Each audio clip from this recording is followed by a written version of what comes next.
El presidente López Obrador anunció hoy cambios en su gabinete.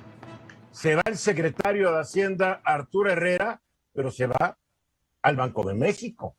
Y en su lugar llegará un economista, Rogelio Ramírez de la O, que en la elección de 2011, si no me falla la memoria, la de 2012, el presidente, bueno, el entonces candidato del PRD a la presidencia, Andrés Manuel López Obrador, había anunciado que su gabinete lo conformaría de ganar la presidencia con Rogelio Ramírez de la O como secretario de Hacienda, lo cual no ocurrió ya en el 2018.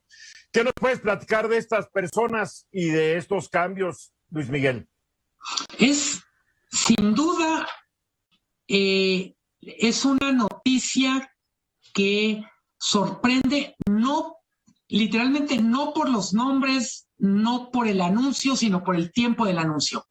Hay que recordar que el presidente había dicho va a haber ajustes en el gabinete después de la elección, pero todo el mundo colocaba las fichas o las apuestas en otras posiciones del gabinete. Lo de Arturo Herrera al Banco de México es algo que se venía mencionando, pero se esperaba que ocurriera más pegado a final del año. ¿Cuándo debe cambiar el gobernador del Banco de México? El gobernador del Banco de México termina su periodo como gobernador, Alejandro Díaz de León, hasta fines de este año. Muy probablemente la lógica con la que se adelanta el movimiento, la salida de Herrera, tenga que ver con las condiciones que pone Rogelio Ramírez de la O para asumir Hacienda. Me explico. Rogelio Ramírez de la O es un economista que, como bien dices tú, Eduardo, ha acompañado a López Obrador durante muchos años. Es una especie de asesor hacendario en la sombra desde hace mucho tiempo.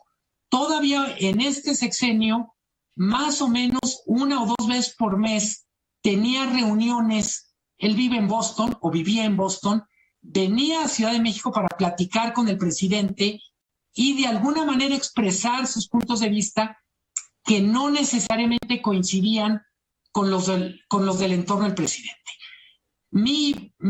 La explicación que yo tengo del movimiento es, en agosto, en un poco menos de 2 meses, se va a presentar un documento que va a ser la base para la reforma fiscal.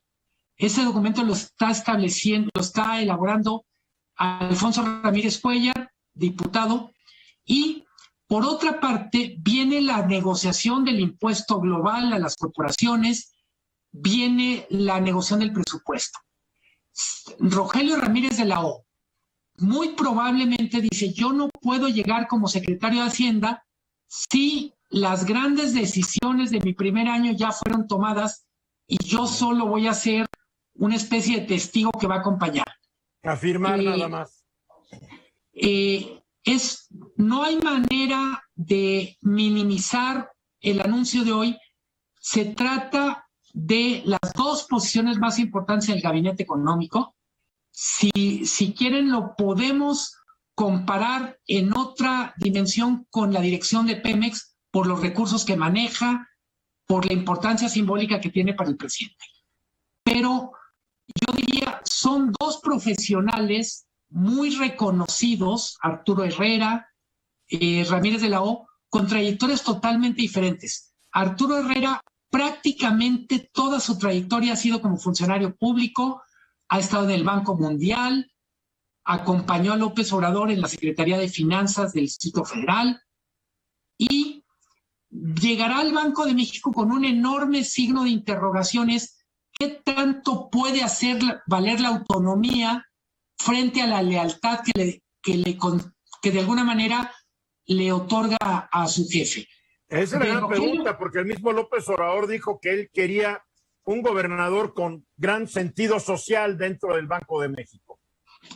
Yo diría, Herrera es un gran economista y sobre todo es mejor cuando lo dejan trabajar. Creo que las grandes dudas que nos han entrado con Arturo Herrera es cuando él cree o ha asumido que su principal obligación es demostrarle lealtad a López Obrador. Ramírez de la O tiene una trayectoria muy importante como economista privado. Sí. Tiene una firma consultora en Boston con la que ha hecho muchísimo dinero, digamos, es un hombre con una situación económica más que resuelta. Y también la duda es cómo va a funcionar él como funcionario público. Evidentemente, hasta ahora ha tenido mucha influencia en López Obrador, es muy reconocido en los mercados, ofrece certidumbre, por ejemplo, a las firmas calificadoras, pero la verdad es que tiene muy poco, literalmente tiene muy pocas batallas peleadas en el servicio público. Y es ¿Cómo otro cuento, estar en el sector público no es lo mismo que estar en el sector privado. Y estar en el sector público en la 4T, cuando tienes una parte del equipo que cree, por ejemplo, que Venezuela y Bolivia son modelos para la industria energética. Rogelio Ramírez de la O genera mucha confianza en la comunidad internacional. Es una persona muy articulada, explica muy bien. Para mí la gran duda es cuánta independencia y profesionalidad podrán mantener Ramírez de la O y Arturo Herrera en sus nuevas funciones. Una pregunta, ¿qué tanto van a ser congruentes con su trayectoria profesional o qué tanto van a claudicar en aras de un populismo en el cual ellos no creo que crean mucho? Es la pregunta del millón, o en este caso, considerando el presupuesto de México de los 6 billones y de los 200,000 millones de dólares, que es lo que van las reservas.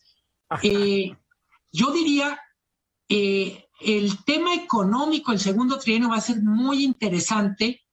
Viene la recuperación, viene reforma fiscal, viene, quiéralo el presidente o no, mucho más diálogo con Estados Unidos para asuntos que ocurren en territorio mexicano, política energética, por ejemplo. Pues ahí está la declaración que emitió ayer el equipo de Kamala Harris, mucho más amplia que la que emitió el gobierno de México, y ahí se ponen muchos de estos asuntos. A ver, Marco Paz. Yo diría que el cambio no es diferente de lo que se ha practicado en sexenios anteriores. El cambio del secretario de Hacienda a irse como gobernador del Banco de México.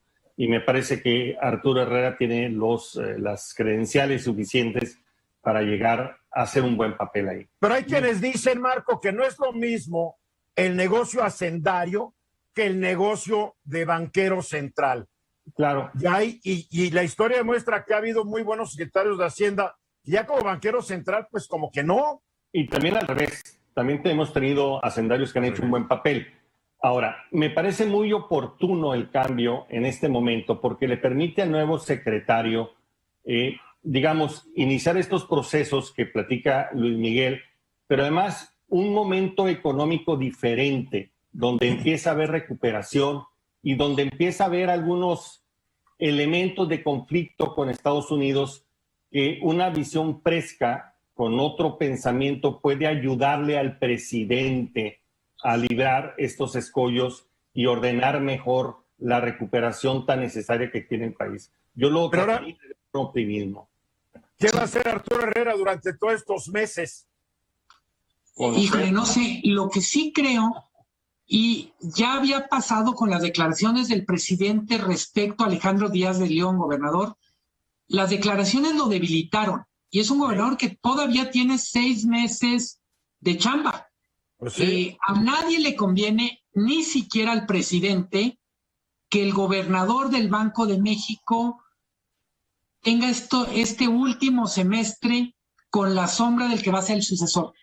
¿No estará buscando el presidente que Díaz de León se vaya, entre algún interino que esté encargado y limpiando la oficina para que cuando le toque al señor Rogelio Ramírez de la O entre? De verdad es un misterio cómo ve las cosas el presidente, en particular en política económica. Yo decía, de Arturo Herrera, la única cosa que me daría un poco de nervio, que crea que el signo de la 4T del Banco de México sea aplicar esta austeridad republicana a rajatabla. Banco de México es una institución que cuesta pero que vale lo que cuesta en forma de estabilidad, en precios, tipo de cambio. Es literalmente una especie de Rolls Royce en lo que tiene que ver con nuestras instituciones económicas. No es barata, pero es literalmente muy valiosa. Esta fue una producción de Grupo Fórmula. Encuentra más contenido como este en radioformula.mx.